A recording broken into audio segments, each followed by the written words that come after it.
നാല് ചുമരിൻ്റെ ഉള്ളിലിരുന്നിട്ട് നിന്നെ പോലെ പച്ച ഇറച്ചി തിന്നിട്ട് അവരുടെ പൈസ നീ ചോറല്ല തീട്ടം വാരി കക്കൂസ് നിന്ന് തീട്ടം വാരി തിന്നിട്ട് നീ ജീവിക്കണം. നിനക്ക് ഇത്രയും തെമ്പുണ്ടെങ്കിൽ ഞാൻ കെട്ടിയോൻ 15 കൊല്ലം കെട്ടിയോൻ്റെ കൂടെ കഴിഞ്ഞ് അവൻ്റെ സുഖത്തിലും ദുഃഖത്തിലും ബാക്കിയുള്ളതിലൊക്കെ ഞാൻ കൂടെ നിന്നിട്ട് എന്നെ 15 വയസ്സിൽ കെട്ടിക്കൊടുത്തതാടാ നാറി. എന്നിട്ട് എന്നെ പഠിക്കാനും കൂടി വിടാം. പോസ്കോ കേസിൽ ഉള്ളിൽ പോവേണ്ട കേസാടാ. ഉള്ളിൽ പോവേണ്ട കേസുകളാണ്. അപ്പോൾ ബാക്കി നിനക്ക് ഞാൻ പറഞ്ഞുതരാം. പോസ്കോ കേസ് ആരാണോ കല്യാണം കഴിപ്പിച്ച് വിട്ടത് അവരുടെ മേലെ കേസ് കൊടുക്കാനുള്ള റൈറ്റ്സ് എനിക്കുണ്ട്. നാളെ എനിക്ക് കോടതിയിൽ പോവാം.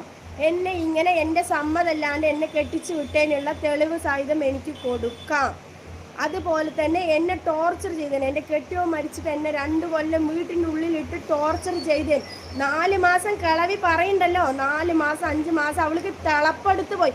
കിളവിക്കാണ് തിളപ്പ്, എനിക്കല്ല തിളപ്പ്. ഞാൻ തിളപ്പെടുത്ത് പോയിട്ടുമില്ല. പിന്നെ ഞാൻ തിളപ്പെടുത്ത് പോയവൻ ഏതാണ്? എവൻ്റെ കൂടെ പോയത്? അവൻ്റെ കൂടെ. അല്ല ഷാജിദ, നീ എന്താ ഉദ്ദേശിക്കുന്നത്? നിൻ്റെ മക്കളെ നല്ലപോലെ നോക്കണം എന്ന് എനിക്കുണ്ടെങ്കിൽ നീ എന്ത് വേണം? നീ നിൻ്റെ മക്കളെ നോക്കി നല്ലപോലെ ജീവിക്കുക. അത് വിട്ടിട്ട് ഈ പാതിരാത്രി 11:30 ആ കുട്ടീനായിട്ട് ബസ് സ്റ്റാൻഡിൽ നിന്നിട്ട് ലൈവ് ഇട്ടിട്ട് സംസാരിക്കേണ്ട സംസാരങ്ങളാണ് ഇതൊക്കെ. ആ കുട്ടികളുടെ ഭാവിനെ കുറിച്ച് നീ ഓർക്കണ്ട. 5 മക്കളെ നോക്കണ്ട, 5 മക്കളെ നോക്കണ്ട. നീ എന്ത് നോക്കണമെന്നാണ് നിൻ്റെ വിചാരം? അവർക്കൊരു പ്രായമായി കഴിഞ്ഞാൽ അവർ തന്നെ നിന്നെ വിട്ട് പോയിക്കോളും. നീ ഇങ്ങനെ ആയിപ്പോയാ ഇത് അവിടേക്കാണ് പോയിക്കൊണ്ടിരിക്കണത്. ഇത് കാണാനായിട്ട് കുറേ ആൾക്കാരും ലൈക്ക് ഇടാനും സബ്സ്ക്രൈബ് ചെയ്യാനും നിന്നെ അങ്ങോട്ട് വലിയ സെലിബ്രിറ്റി ആക്കി വിട്ടിപ്പോ.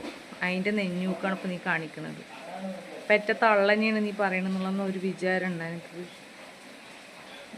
എന്തൊക്കെയാണ് അഹങ്കാരം കൊണ്ട് പറയണത്? ഇതൊക്കെ കാണില്ല ജനങ്ങൾ? നിങ്ങൾ ഇതൊക്കെ കണ്ട് രസിച്ചിട്ടിരിക്കുകയാണ് നിങ്ങൾ.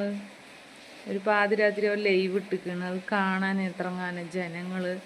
നമ്മളൊക്കെ എന്താ വിചാരിക്കുക? നേരത്തെ കാലത്തെ വീട് കുട്ടികളായിട്ട് നാം വിചാരിക്കുക. പാതിരാത്രി 11:30 അവൾ ലൈവ് ഇട്ടിരിക്കുന്നത് പാലക്കാട് ടൗണിൽ നിന്ന്. അവൾക്ക് എത്ര നെഞ്ഞൂക്കും ധൈര്യമുണ്ട്. അവളെ കുറിച്ചിട്ടൊന്നും എനിക്കറിയില്ല. പക്ഷേ ഇതിലെല്ലാവർക്കും മനസ്സിലായി. ബോക്സോ കേസ് ഇടണത്ര 15 വയസ്സിൽ കെട്ടിക്കൊടുത്താണ്. അവൾക്ക് ഈ 5 മക്കളായി 16 വയസ്സായി മോനിക്ക്. അതുവരെ അവൾക്ക് അറിഞ്ഞില്ല ബോക്സോ കേസ് കൊടുക്കണം എന്നുള്ളത്. ഇപ്പോഴാണ് അവൾക്ക് മനസ്സിലായത്. എന്തൊക്കെയാണ് പറയണ മോളെ? നീ